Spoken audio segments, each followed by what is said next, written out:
Hello class 10। इससे पहले हमने पढ़ा रचना के आधार पर वाक्य के भेद। अब हम आगे देखेंगे वाक्य रूपांतरण। तो चलिए स्टार्ट करते हैं। तो आज का हमारा टॉपिक है वाक्य रूपांतरण। वाक्य के रूप को बदल देना ही वाक्य रूपांतरण है। अर्थात हमने पहले पढ़ा कि वाक्य 3 प्रकार के होते हैं: सरल वाक्य, संयुक्त वाक्य और मिश्र वाक्य। अब इन तीनों को हम एक दूसरे में बदलेंगे, उसे ही हम कहेंगे वाक्य रूपांतरण। जैसे हमें सरल वाक्य को मिश्र वाक्य में बदलना है, या फिर संयुक्त वाक्य को मिश्र वाक्य में बदलना है, या मिश्र वाक्य को सरल वाक्य में बदलना है। तो इस तरह से हम उसे कहेंगे वाक्य रूपांतरण। वाक्य के रूप में हम उसे परिवर्तित कर रहे हैं, तो इसे वाक्य रूपांतरण कहेंगे। जैसे यहाँ पे उदाहरण देखते हैं, कप गिरकर चटक गया। ये सरल वाक्य है। इसे हम संयुक्त वाक्य में बदलेंगे तो यहाँ पे हम देखेंगे और का योजक समुच्चय बोधक जुड़ जाता है। कप गिरा और चटक गया। अब हम जब इसे संयुक्त वाक्य में बदलेंगे तो यहाँ जैसे और वैसे का प्रयोग हो जाएगा। जैसे ही कप गिरा वैसे ही चटक गया। ओके। अब यहाँ पे कुछ नियम है। नियम के आधार पर हम देखेंगे संयुक्त वाक्य का सरल वाक्य में रूपांतरण। संयुक्त वाक्य को हम सरल वाक्य में कैसे बदलेंगे? तो जब संयुक्त वाक्य में केवल, बल्कि या न केवल बल्कि हो तो उसके स्थान पर हम अतिरिक्त शब्द का प्रयोग करके उसे सरल वाक्य में बदल सकते हैं। जैसे रफ़ी साहब केवल हिंदी में ही नहीं गाते थे बल्कि अन्य भाषाओं में भी गाते थे। ये एक संयुक्त वाक्य है। इसे हम जब सरल वाक्य में बदलेंगे तो कहा गया है कि केवल बल्कि या न केवल बल्कि के जगह पर हम अतिरिक्त शब्द का प्रयोग करते हैं। तो रफ़ी साहब हिंदी के अतिरिक्त अन्य भाषाओं में भी गाते थे। इस तरह से हम इसे सरल वाक्य में बदलते हैं। अब दूसरा नियम क्या है? संयुक्त वाक्य में अगर इसलिए हो तो उसके स्थान पर हम के कारण का प्रयोग कर उसे हम सरल वाक्य में बदल सकते हैं। जैसे जितेंद्र बीमार है इसीलिए आज नहीं आ पाएगा। इसे हम सरल वाक्य में बदलेंगे। इसीलिए के स्थान पर हमें क्या लगाना है? के कारण। जितेंद्र बीमार होने के कारण आज नहीं आ पाएगा। इसे हमने सरल वाक्य में बदल दिया। अब तीसरा नियम क्या है? संयुक्त वाक्य में और योजक का प्रयोग अधिक किया जाता है। अधिकतर हम देखते हैं कि संयुक्त वाक्य में और का प्रयोग होता ही है। ऐसे वाक्य को जब हम सरल वाक्य में बदलते हैं तो हम उस समय क्या करते हैं? पूर्वकालिक क्रिया कर या फिर पर का प्रयोग करते हैं। जैसे उदाहरण देखते हैं, बिजली आई और मैंने खाना खाया। यहाँ और का प्रयोग है, मतलब यह संयुक्त वाक्य है। इसे जब हम सरल वाक्य में बदलेंगे तो और की जगह पर हम क्या करेंगे? कर या फिर पर का प्रयोग करेंगे। बिजली आने पर मैंने खाना खाया। तो यह बन गया सरल वाक्य। तो हमने यहाँ पर देखा कि हम किस तरह से संयुक्त वाक्य को सरल वाक्य में बदल सकते हैं। अब आगे देखेंगे मिश्र वाक्य को सरल वाक्य में किस तरह से हम रूपांतरण करेंगे। तो सरल वाक्य में जो लगाकर मिश्र वाक्य बनाया जा सकता है। अगर हमारे पास सरल वाक्य है, हम उसमें जो शब्द लगाकर उसे हम मिश्र वाक्य में बदलेंगे। चोर कभी ना कभी पकड़ा ही जाता है। यह है सरल वाक्य। इसे हम मिश्र वाक्य में बदल रहे हैं।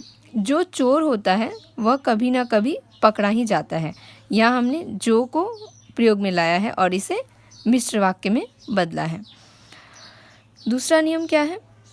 मिश्र वाक्य में यदि जब या अब हो तो उसके स्थान पर हम क्या करेंगे? कब, समय का उल्लेख कर सकते हैं या फिर पूर्वकालिक क्रिया जैसे कर या पर का प्रयोग कर सकते हैं और उसे सरल वाक्य में बदल सकते हैं। तो मिश्र वाक्य का उदाहरण देखते हैं, जब मुसीबत आ ही गई तब डरना क्या? प्रश्न चिन्ह।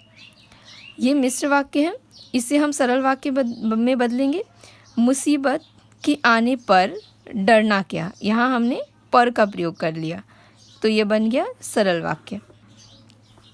इस तरह से तीसरा नियम क्या है, यदि मिश्र वाक्य में जैसे वैसे हो तो होते ही अर्थात क्रिया के साथ हमें ही का प्रयोग करना है, तब हमें सरल वाक्य बनाना है।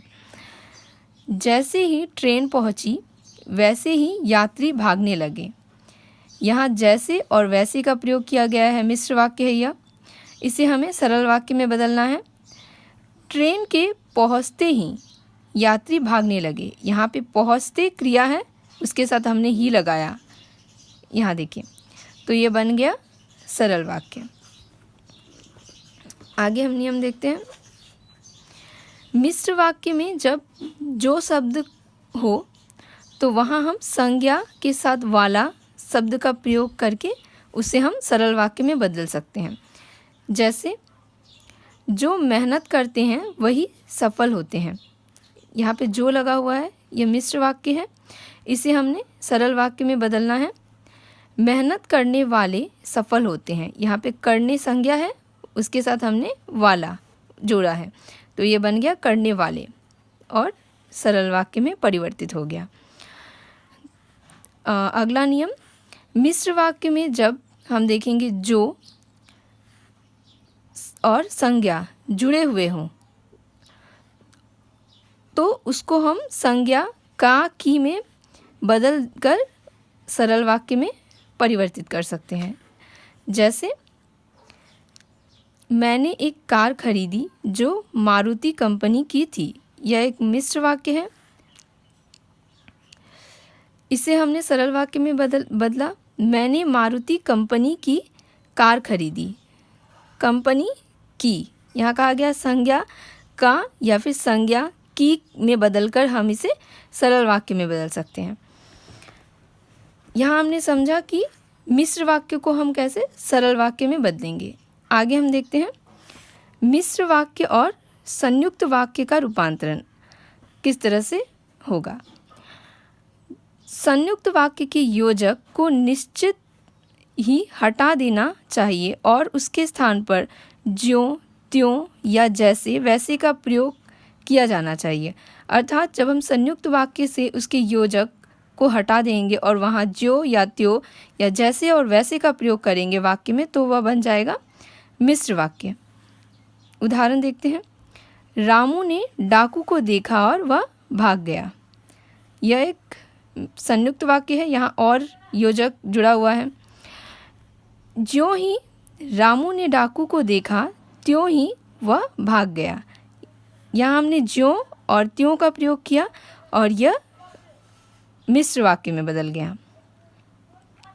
आगे हम देखते हैं वह जो का प्रयोग कर संयुक्त वाक्य को मिश्र वाक्य में बदला जा सकता है। उदाहरण, वे वृद्ध मेरे दादाजी हैं और वे लाल टोपी और मफलर पहने हैं। यहाँ हम देखेंगे और योजक चिन्ह है, तो यह एक संयुक्त वाक्य है और हम जब इसे मिश्र वाक्य में बदलेंगे तो हम इसमें जो का प्रयोग करेंगे। वे वृद्ध जो लाल टोपी और मफलर पहने हैं मेरे दादाजी हैं। यहाँ पे हमने जो का प्रयोग किया और इसे हमने मिश्र वाक्य में बदल दिया। इसीलिए क्योंकि का प्रयोग कर संयुक्त वाक्य को मिश्र वाक्य में बनाया जा सकता है। इसीलिए या फिर क्योंकि का प्रयोग करने के बाद हम संयुक्त वाक्य को मिश्र वाक्य में बदल सकते हैं। मदर टेरेसा गरीबों एवं मरीजों की सेवा करती थी, इसीलिए वे मदर कही जाती थी। ये एक संयुक्त वाक्य है, इसीलिए जुड़ा हुआ है संयोजक। इसे हम मिश्र वाक्य में बदलेंगे। मदर टेरेसा इसीलिए मदर कही जाती थी क्योंकि वे गरीबों एवं मरीजों की सेवा करती थी। अगला नियम हम देखेंगे। जब, तो, तब का प्रयोग करने से भी संयुक्त वाक्य से मिश्र वाक्य बनाया जा सकता है। जैसे मैंने अपना परीक्षा फल देखा और मैं खुश हो गया। और योजक है, ये संयुक्त वाक्य है, इसे मिश्र वाक्य में बदला गया। जब मैंने अपना परीक्षा फल देखा तो मैं खुश हो गया, यहाँ तो का प्रयोग किया गया है, जब का प्रयोग किया गया है, तो यह मिश्र वाक्य में परिवर्तित हो गया। तो हमने यहाँ पे देखा किस तरह से हम वाक्य के भेद सरल, संयुक्त, मिश्र को उनके रूपों को बदल सकते हैं, किस नियम के आधार पर हम उन्हें परिवर्तित कर सकते हैं। अब तक हमने रचना के आधार पर वाक्य के भेद को पढ़ा। अब कुछ प्रश्न मैं देने वाली हूँ, उसका उत्तर आप अपनी कॉपी में लिखिएगा। पहला प्रश्न है, वाक्य किसे कहते हैं, उदाहरण सहित स्पष्ट कीजिए। वाक्य की विशेषताएं लिखिए। तीसरा, वाक्य के कितने अंग हैं, उदाहरण सहित स्पष्ट कीजिए। रचना के आधार पर वाक्य के कितने भेद हैं, प्रत्येक के नाम उदाहरण सहित स्पष्ट कीजिए। वाक्य रूपांतरण किसे कहते हैं, वाक्य के तीनों भेद के आधार पर स्पष्ट करें। धन्यवाद।